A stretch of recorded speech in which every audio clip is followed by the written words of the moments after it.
Welcome to Shraddha Academy. Good morning, students.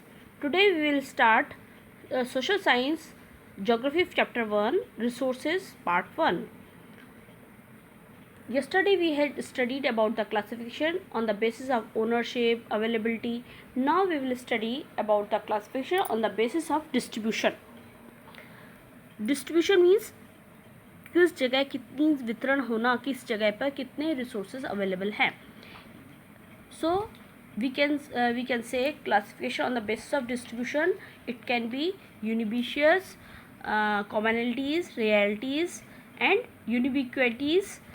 First, unibiquitous means होता है easily available resources which are available everywhere. कोई भी ऐसे resources जो सब जगह उपलब्ध हैं. Suppose oxygen in the air, हवा में ऑक्सीजन है, इट मीन्स ये इजीली अवेलेबल है, इसलिए अपन इसको क्या कहेंगे, यूनिबिक्यूटियस. सेकंड है कॉमनलिटीज़, कॉमनली अवेलेबल रिसोर्सेज, वो रिसोर्सेज जो कॉमन हैं. Resources which are available at many places like soil बहुत सारी जगहों पर उपलब्ध है, इसलिए बहुत कॉमन है, इसलिए अपन उसको कॉमनलिटीज़ कहेंगे. रेयरिटीज़, rarely available resources which are available in few places like gold, uranium, coal. ये जो कहीं बहुत रेयर माने दुर्लभ है, बहुत कहीं कहीं मिलते हैं, उनको अपन कहेंगे रेयरिटीज़. अब next one is single resources, ubiquitous resources which are available at one और two places in the world. पूरी दुनिया में केवल एक या दो जगहों पर है. सपोज एग्जाम्पल अपन देखते हैं, commercial cryolite metal which is found only in Greenland in the natural form. Greenland एक जगह है, वर्ल्ड में केवल कमर्शियल क्रायोलाइट मेटल जो है नेचुरल फॉर्म में सिर्फ वही मिलती है. तो ये क्या कहलाएगा, सिंगल रिसोर्सेज. ठीक है, तो हमने देखा कि on the basis of distribution resources कितने तरीके के हैं. Now we will study classification on the basis of uses. हम रिसोर्सेज का इस्तेमाल कैसे कर सकते हैं, उसके आधार पे हम रिसोर्सेज को डिवाइड करते हैं. Unused, unusable, potential resource and latent resource. See, unused resource क्या होंगे, when resources are not in use, जो इस्तेमाल नहीं हो रहे हैं, they are called unused resource. For example, deposit of certain minerals is known but they can not be extracted और used.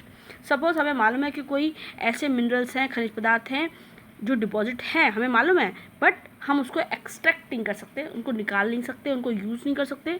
That is called unused. Now we will study unusable resources which can not be used further even with the present day techniques are unusable resources. ऐसे resource जो हम इस्तेमाल नहीं कर सकते अब आगे. क्यों? प्रेजेंट डे जो टेक्नोलॉजी हमारे पास अवेलेबल है उससे हम उससे ज़्यादा उसको एक्सट्रैक्ट नहीं कर सकते, तब हम उनको कहेंगे अनयूजेबल रिसोर्स. अब आता है नेक्स्ट है potential resource. There are resources which are known but are not in use due to lack of technology और planning. Possibly they may be used in near future are known as potential resources.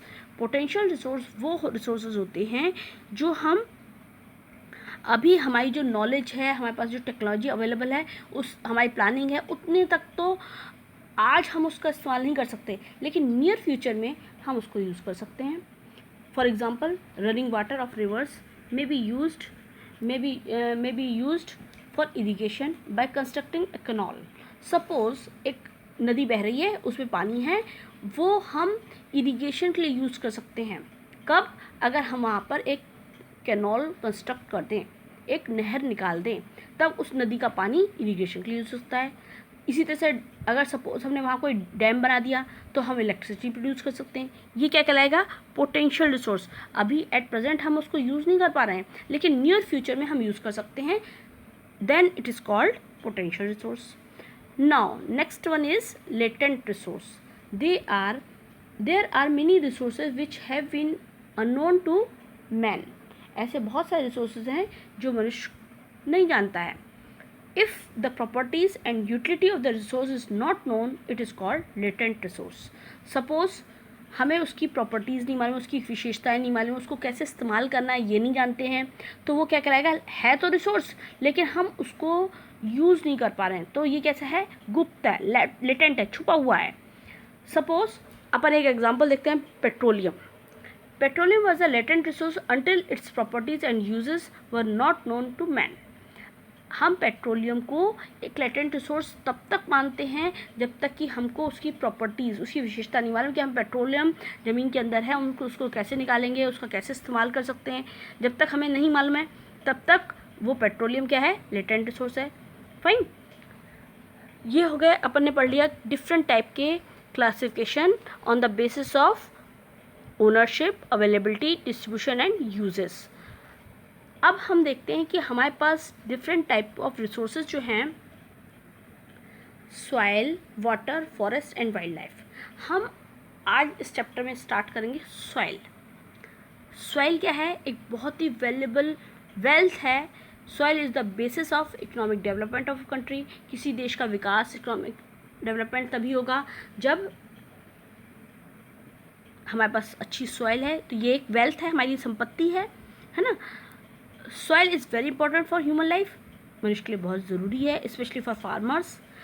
Human life depend on soil, मनुष्य की जीवन उस पर निर्भर है। All living organism, चाहे कोई भी जीवित प्राणी है, वो अपना फूड डायरेक्टली और indirectly from soil we will get, है ना। तो सॉइल एक बहुत इंपॉर्टेंट, इवन विलकॉक्स नाम के एक समाजवादी थे, उन्होंने बताया the history of civilization is the history of the soil. अगर किसी देश की सभ्यता का इतिहास लिखा जाए तो वो क्या है, उस देश की सॉइल की हिस्ट्री है। And the education of the individual begins from the soil, और किसी व्यक्ति विशेष का एजुकेशन भी सॉइल से ही स्टार्ट है, ऐसा कहा जाता है। Now in this chapter soil, first we will study about the formation of soil. ये जो मिट्टी है इतनी इम्पॉर्टेंट है हमारे लिए, बहुत इम्पॉर्टेंट है। तो ये बनी कहाँ से, कैसे बनती है। Soil is a renewable resource. Soil कैसा है, रीन्यू होता है। रीन्यू माने दोबारा से नया हो सकता है, but the process of its formation is very slow. लेकिन जो बनता है वो बहुत ही धीमी गति से बनता है। It takes hundreds of years in the formation of 1 centimetre thick layer of soil. 1 centimetre मोटी मिट्टी की लेयर बनने में 100 साल लगते हैं, कई 100 साल लगते हैं। It means formation of 2.5 centimetre thick layer more than 1000 years will be required. हजारों साल लगेंगे अगर हमको 2-2.5 सेंटीमीटर मोटी लेयर बनानी है। Plain surface is the best for the formation of soil because least problems are created here during the formation. Plain surface सबसे अच्छी होती है मिट्टी को बनाने के लिए। क्यों? क्योंकि यहाँ पर सबसे कम प्रॉब्लम्स होती हैं बनाने के लिए। देयर आर डिफरेंट फैक्टर्स, कई सारे फैक्टर्स हैं which help in formation of soil, जो कि सॉइल के फॉर्मेशन में काम आते हैं। Parent rock, topography, climatic condition which helps in weathering of rocks, plants, animals and their remains. So formation of soil हमको मालूम पड़ी कि ये कई फैक्टर्स पर निर्भर करती है। Next tomorrow we will study about the soil profile. Fine, okay, good bye.